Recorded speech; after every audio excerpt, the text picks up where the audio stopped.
Supervisors Meeting, recorded January 15, 2019.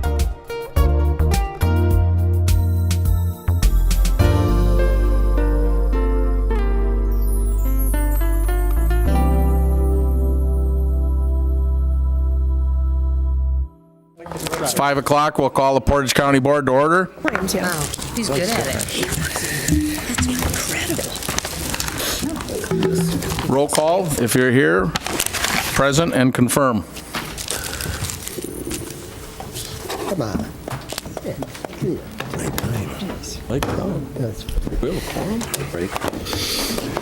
New Year, you gotta do it differently. I was in Singapore last night. 21 present, 4 excused. Pledge allegiance. I pledge allegiance to the flag of the United States of America and to the republic for which it stands, one nation, under God, indivisible, with liberty and justice for all. Invocation is by Supervisor Splinter. Lord, as we freely gather today to govern our county, where we are all welcome to freely give our input, let us never forget the hero veterans of our county who gave us this freedom. Heroes such as the father of Harry Noble, who fought in the Civil War and was part of Lincoln's funeral train, and we honor on the first floor of this building. Heroes such as veteran Will Laner, who was on the USS Ward that fired the first shot of World War II, sinking a Japanese sub 2 hours before the Pearl Harbor attack, and exactly 4 years later, December 7th, 1945, his ship was sunk by a kamikaze attack. Heroes such as Gil Elke, who fought in Korea and was severely injured by a grenade, and later went on to college and became the principal of P.J. Jacobs for many years. Heroes such as John Daly, who at 67 can barely walk now, but in 1972 was shot in the back as a Green Beret while saving another soldier, carrying him to a medevac helicopter. He still has the flak jacket that saved his life with the bullet inside. Heroes such as these may be only a shell of their 20-year-old bodies that fought for our freedom, but they are still very proud of their service. So when you see one that is wearing a hat or a pin on their lapel, just say, thank you for fighting for our freedom. Lord, bless our veterans, as without their service, we would not have a free democratic meeting such as this today. Amen. Amen. Good job.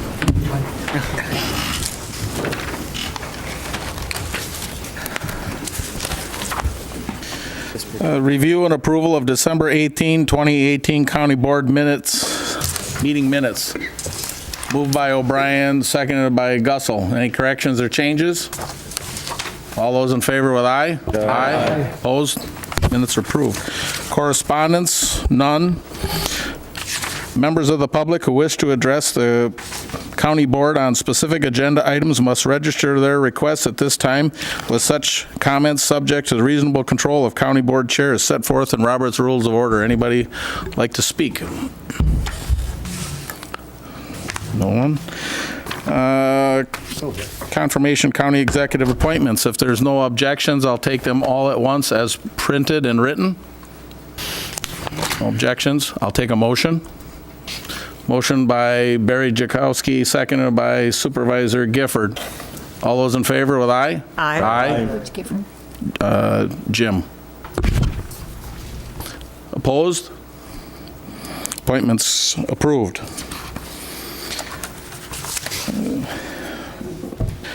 Let's see, John Eron, Portage County Weed Commissioner, Ken Schroeder, UW Extension, Agricultural Agent, Wild Parsnip Management Effort. Mitigation.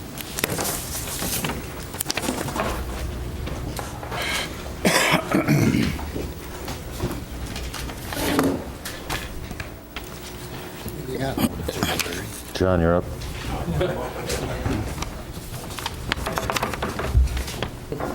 Thank you. Good afternoon, everyone.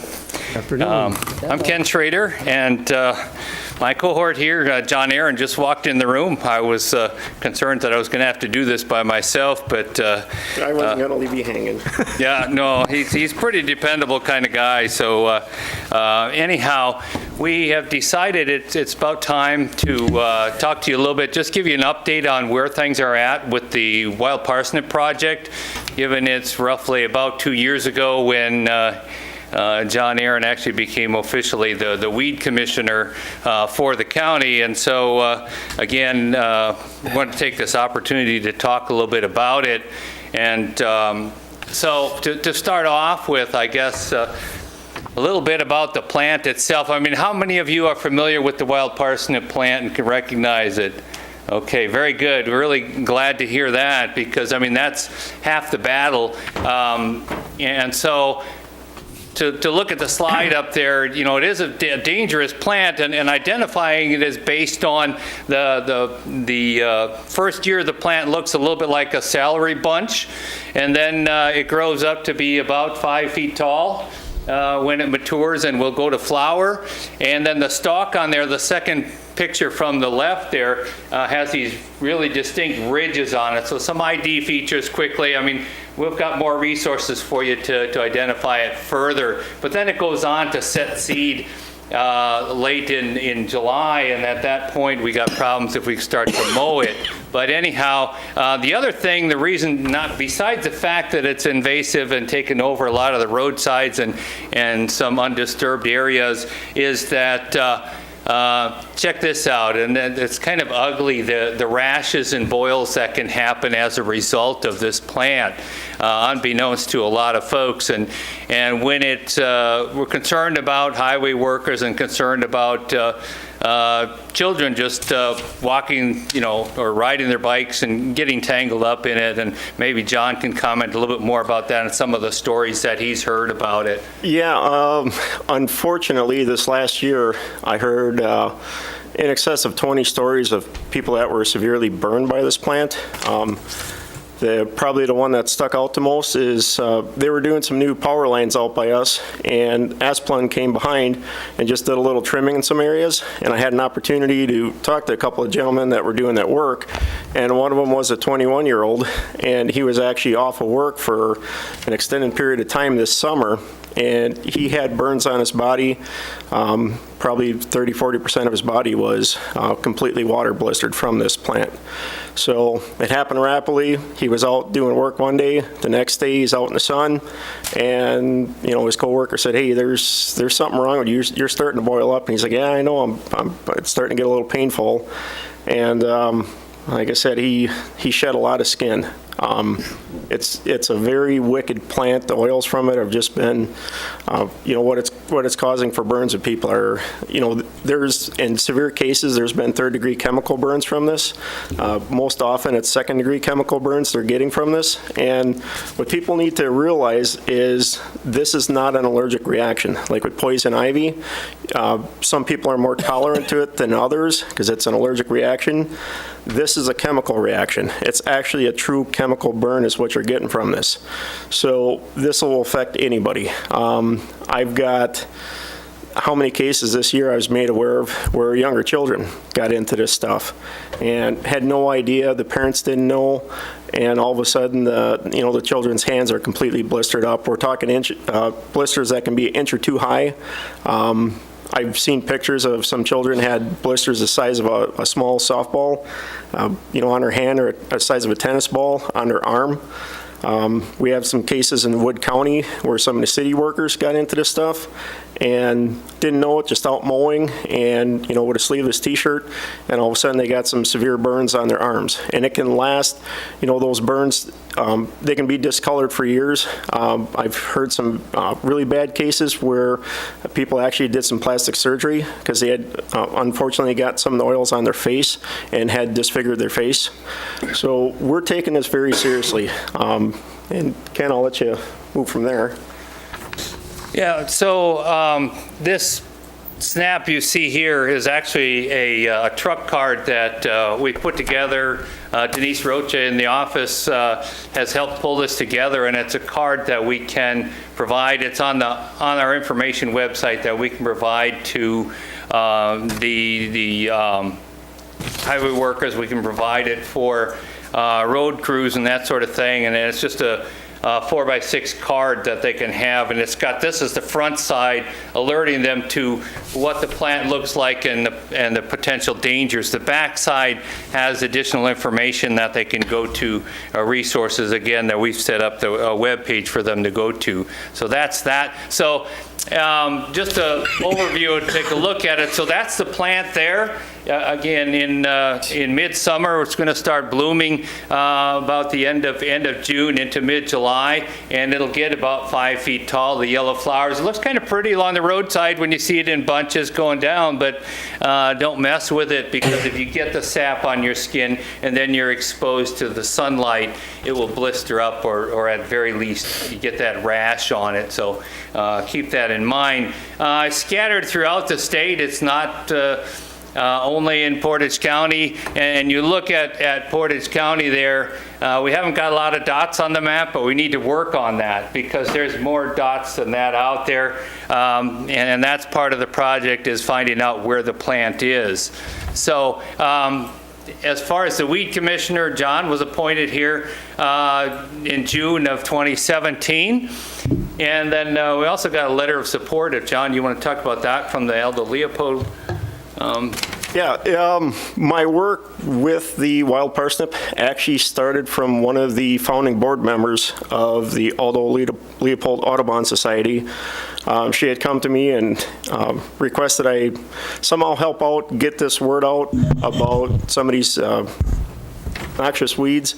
And that's been several years, so we keep working. We also have a letter of support from the wild ones that Pete Arnson helped us obtain, and I have a few others from different agencies, different societies and whatnot, and they're all in support of the work. They realize the problems that come with this plant, and we really need to get after it. And this is a community effort. So currently I'm the Farm Bureau president for Portage County, and we have it in our policies that we want to see this plant eradicated if at all possible. We've worked with the state.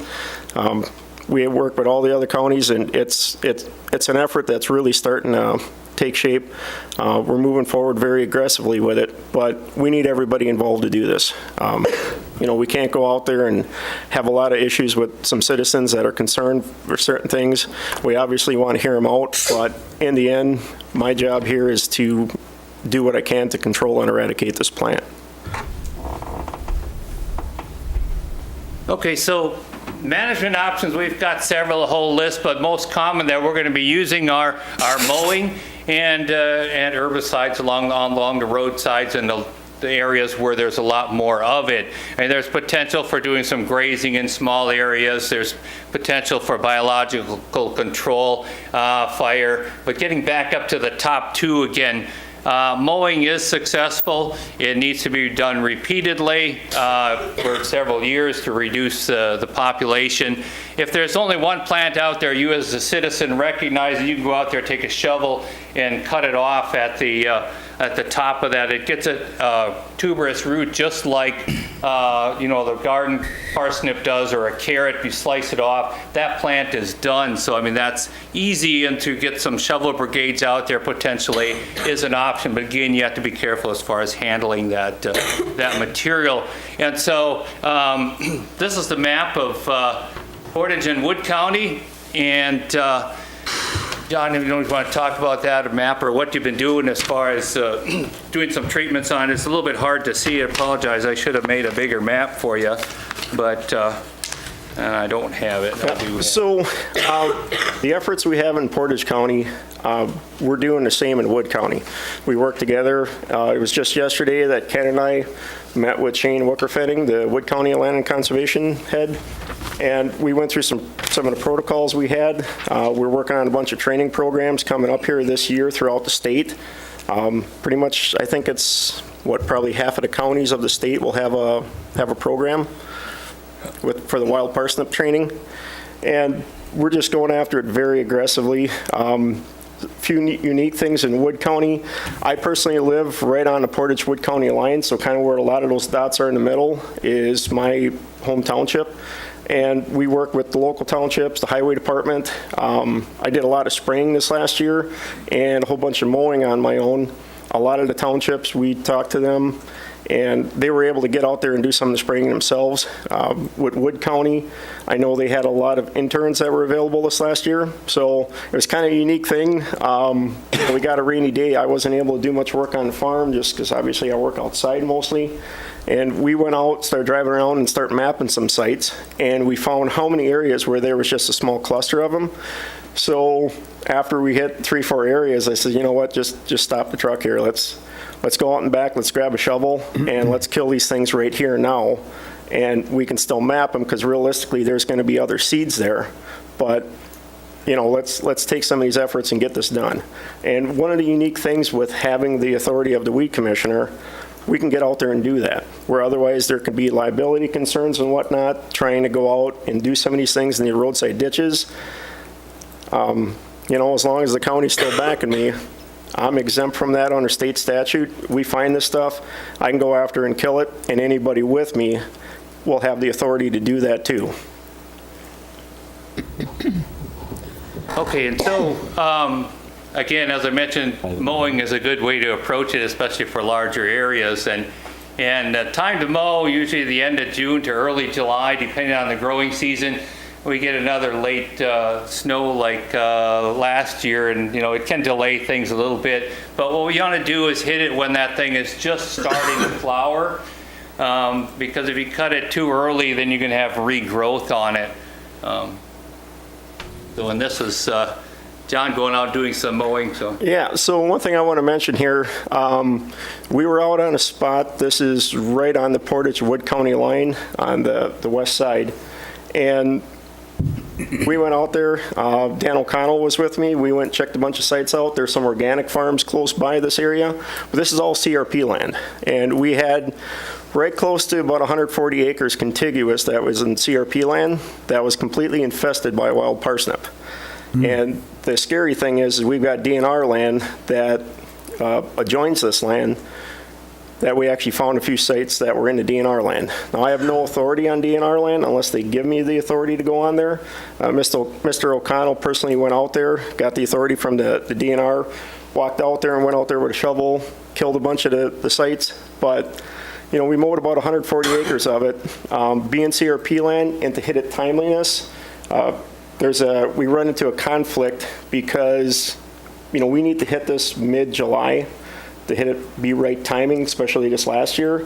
That conflicts with CRP programs and the bird nesting. What we end up doing, we talked to some locals and we talked to, I forget what organization it was, but they come out, they check and says, you know, the birds are gone from here. So far as mowing, you're safe. The issue we run into, if I would have gone out there and mowed this, the landowner would have been fined from the federal government through the CRP program because he'd have been in violation of his contract. So I didn't want the landowner to get in trouble for having me come out there and take care of this legal noxious weed. So what we did, we had to have, we called, I believe it was the COC took care of that through FSA office, whatnot. We got special permission to do what they call a spot mowing. Spot mowing ended up being 140 acres contiguous. It was a big spot. But what I find really unique here in central Wisconsin, especially with Portage and Wood County, that I don't see in other parts of the state, is we have some fantastic people that know how to work to help get this done. And we're not working around the laws by any means. We're working well within them. We just need in certain instances, we need special permission, permits, whatnot, to get this done, because I don't want somebody to be, you know, financially affected by some of the actions we have to do to eradicate this stuff. And so that's one of the unique things. Like I said, I go all over the state. I meet with a lot of people from different counties, and they ask, like, how are you getting this done? And I tell them, like, we've got some really good people to work with here in central Wisconsin. So, you know, that's a thank you for the board members and everybody that's been part of this. yeah, and that's part of the importance of having the support, like from the Audubon Society, that that they're in support of the project. They know what's going on, and they have this communication with John in that he's not just going out there and ripping things up. He's making sure that things are done as appropriately as should be done. So here's just a shot. What happens if you mow too early? You just get a lot of regrowth. Again, this is a close-up shot of that, and it's going to flower again. So if we go out and mow too early, we're not going to reduce the problem. We're still going to get seed in any given year. So again, the important part is to prevent the plant from seeding. Eventually, you wear down the seed bank and wear down the resources there. Again, there are herbicide options out there, and in some cases, that would probably be the better route to go. And that's going to be part of the discussions with the highway department and how to deal with that going forward. So here's just an example of, we mowed this area and we didn't mow all the way to the back. We still got parsnip growing there, but even worse than that, this is almost like John's the CRP land that he was talking about, where you get the seeds in the back. So it's a big issue depending on the area where you're at.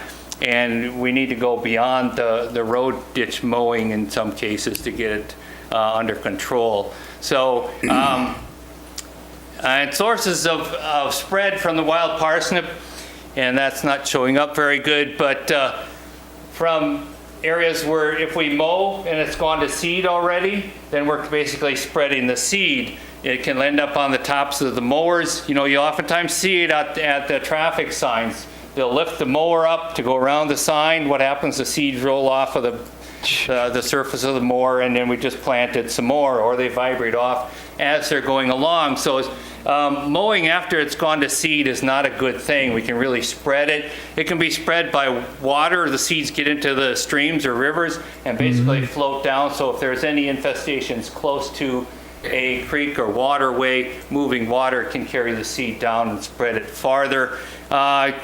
Potential movement of it in the soil if your chunks, digging and haven't cleaned the tillage equipment off if you've got it. But I mean, that's a remote possibility of that happening, but the seeds are fairly large and wildlife moving it. So one thing that we really need to work on, as I mentioned earlier, is identifying where these patches are so that we can be more efficient at attacking the problem and controlling it. So I've got you that handout on how can you help.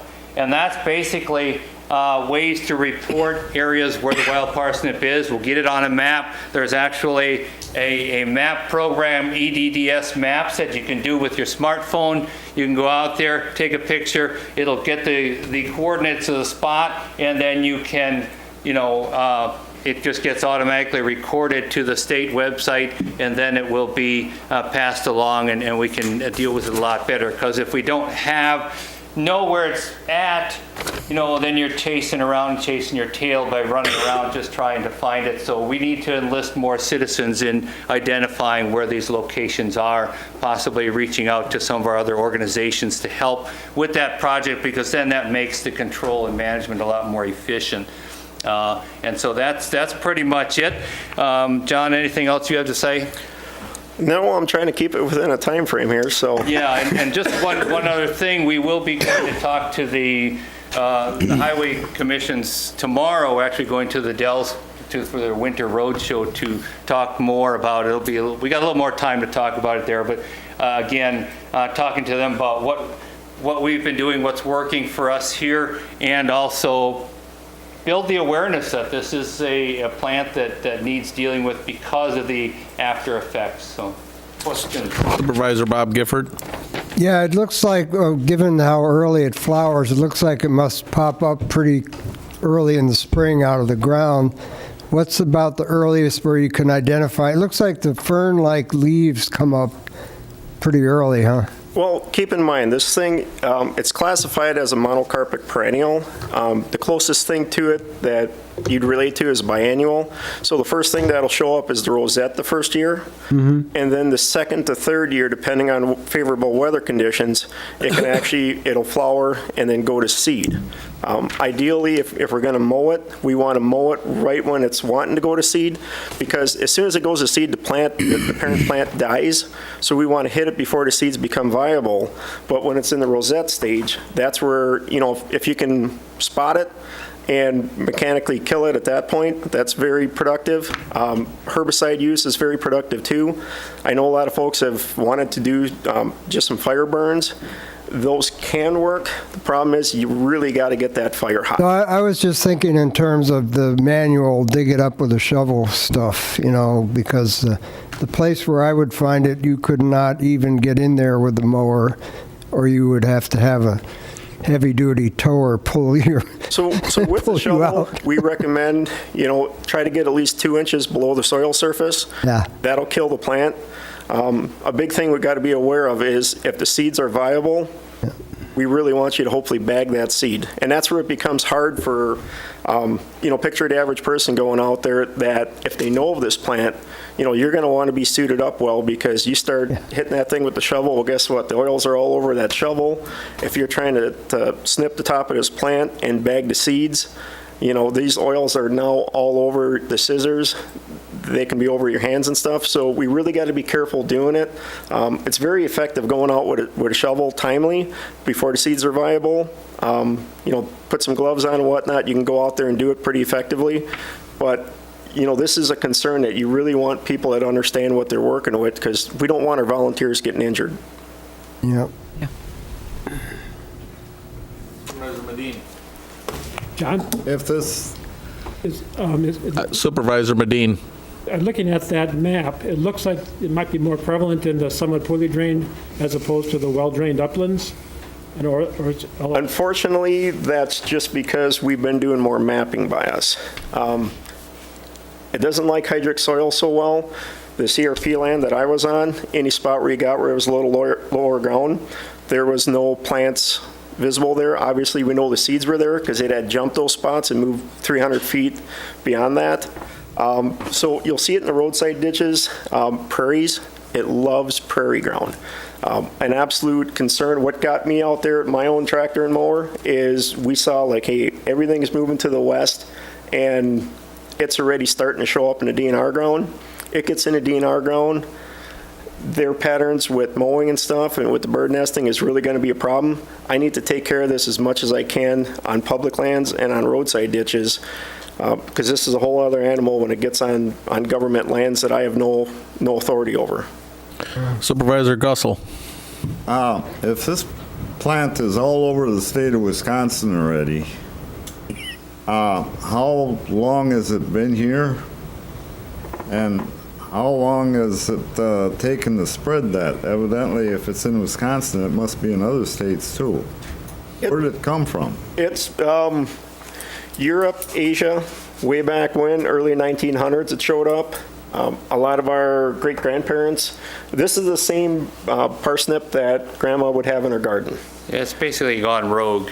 It's gotten, it has. It's an off, they have a hard time differentiating it from the garden varieties, but it's all about selection.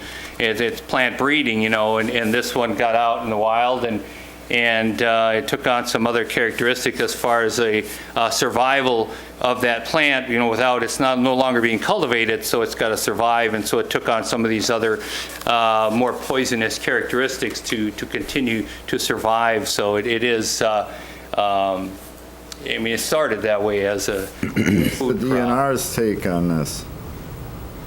Pardon? What is the DNR's take on this? It's there. The DNR. Are they helping you or hurting you or what? Or did they plan it? Like the thistle? I sure hope they didn't plant it. No, they didn't. I think they got their hands full with things. It is not a noxious weed as far as the state is concerned.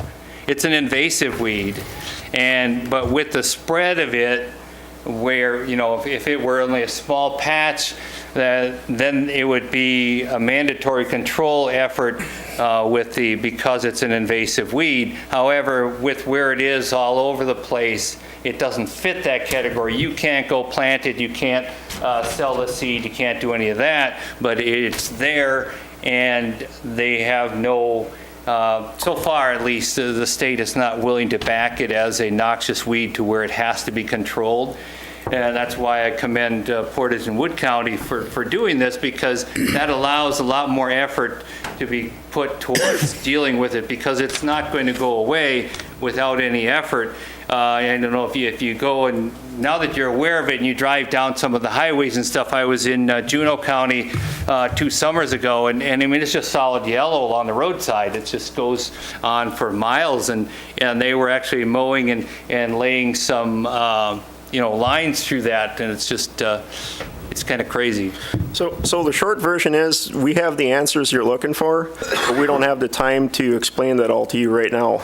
We have some packets and stuff, and like I said, we've been working closely with the DNR all the way through, but it's a lengthy story, and we just don't have the time this evening to explain all that. Supervisor Zastro. Thank you, Mr. Chair. Thanks, Ken and John, for that was rather enlightening, kind of scary, but enlightening. If you are aware that you were subjected to it, can you go home and wash it off quick, or can you try and minimize the... Best case scenario, right, is to wash it off as soon as you can, because of course you get the oils off, and it may definitely cut down on the amount of irritation you get. So again, if you have water or something like that with you, flush it, do the best you can to thin it out. But yeah, and again, it only is in the presence of sunlight, so cover it up maybe or something like that, so you're not getting so much exposure to the UV radiation that will then cause this reaction. Could that linger like a week or two, and then you go out in the sun 2 weeks later? No. It's pretty much, it happens right away, and you get that exposure within hours of getting it on your skin. And as long as you wash it off and wash your clothes, then you're not going to get further infection. It's not like poison ivy. Even when those blisters start to weep and leak, it's not going to spread. It just is that. And I've been reading that they don't really recommend that you pop those blisters, allow them to, run their course, because you'll heal a lot better without doing that. Contagious? Could you pass it on to somebody? No, this is something that, the oil soak into your skin. We were worried at first that this might be something you could spread. It'd be very, very hard to do that. You'd literally have to have the oils wet on your skin, rub against somebody else. But a big thing with this is, we've got a pretty calm strain of this stuff here in central Wisconsin. I've been in touch with some people in Canada where they actually grow parsnip as a cultivated crop up there, and they've had this as a major issue since the early 40s. By the 70s, it was in every province as a severe issue, kind of like how we have it now. And they're at a point where this thing is mutated how many times, where the seeds alone and even the taproot and the wild version have different versions of chemicals in them that can be very problematic. So they say, mammals, if they eat the seed out of certain strains of this, it can cause severe reproductive harm. So as heading up with Portage County Farm Bureau, I'm concerned looking at all the hay we've got coming out of Canada, that if these guys are out with some grassland hay and they get some of this in there, they could be bringing some of these seeds down. And we don't know without actually testing the plants. We don't have any of the funding to do that right now. But looking at it there, some of that stuff could be getting here, and we don't know yet. Great. Thank you, guys. Thanks for... You're welcome. Thank you very much for your time.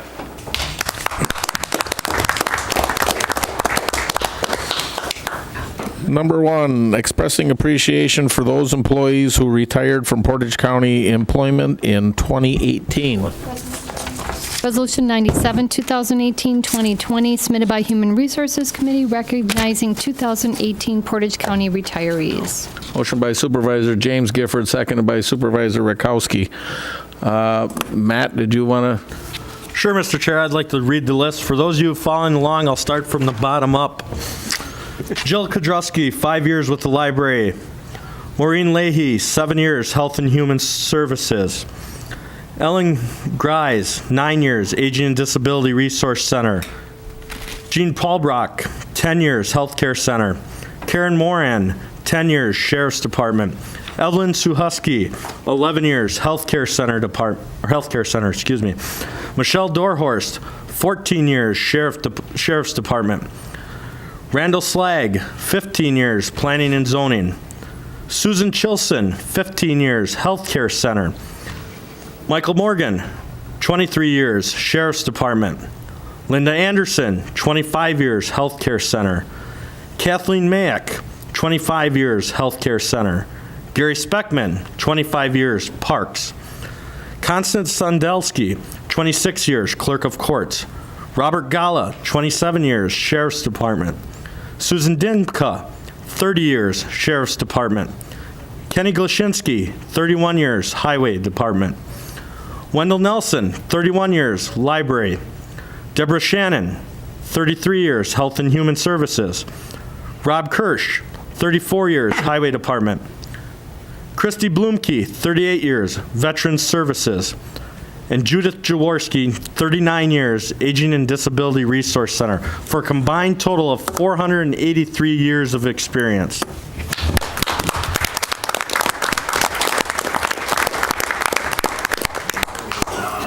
All right, if there's no discussion, all those in favor with press yes and no and confirm. A lot of years.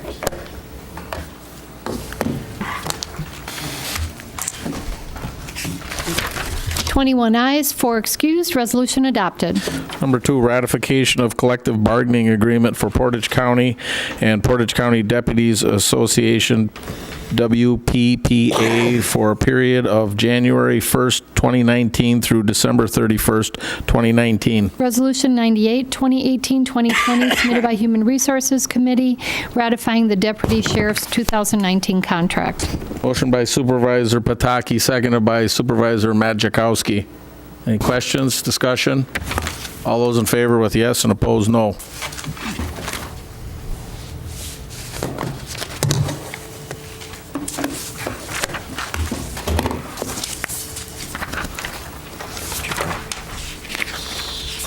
Ayes, 4 excused, resolution adopted.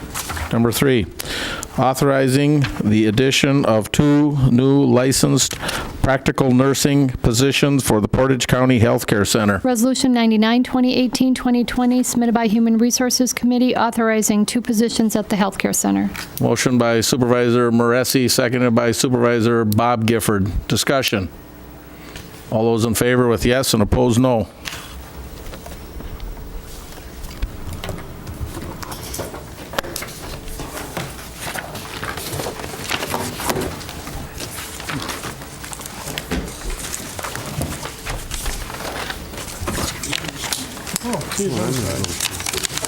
Side. 21 ayes, 4 excused, resolution adopted. Take a motion to adjourn. Motion by Supervisor Johnson, seconded by Supervisors DeRoik. All those in favor with aye? Aye. Opposed? We're adjourned. Thank you.